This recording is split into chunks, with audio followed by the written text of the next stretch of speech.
how do you go from chief diversity officer to talking about offshore wind? Well, I'll tell you.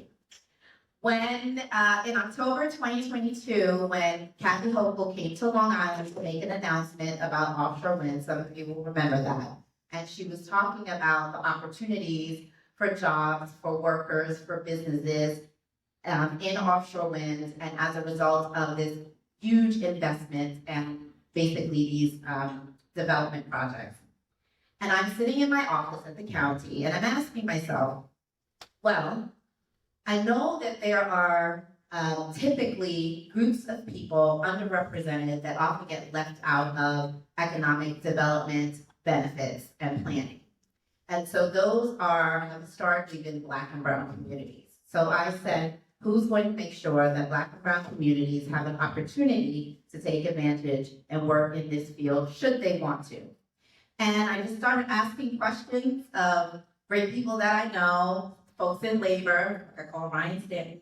I called folks that I knew in the government, people that I knew in New York State government agencies. Who's going to make sure that anyone that wants to participate in this industry has the opportunity? One phone call led to another, to a conversation with my now boss. And I asked her, who's going to make sure that Black and brown folks have an opportunity in this industry? And she said, well, I don't really know the answer to that fully, but there's a position on my team in our business development. And the job description was kind of not fully built out, kind of vague. You may or may not have that experience when you get into the workforce because your degrees are, engineering, marine science, kind of sort of really specific. However, I will say that the reason why I'm able to do the job that I do now is because of transferable skills and my previous jobs that I've had in the past that led me to where I am today. So she sent me the job description and I said, okay, fine.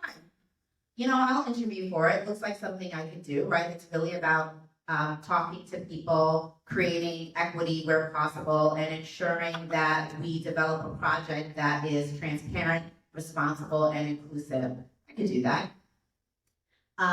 So I interviewed and I started, and I had to learn all of those words, nacelle, monopile, all those things.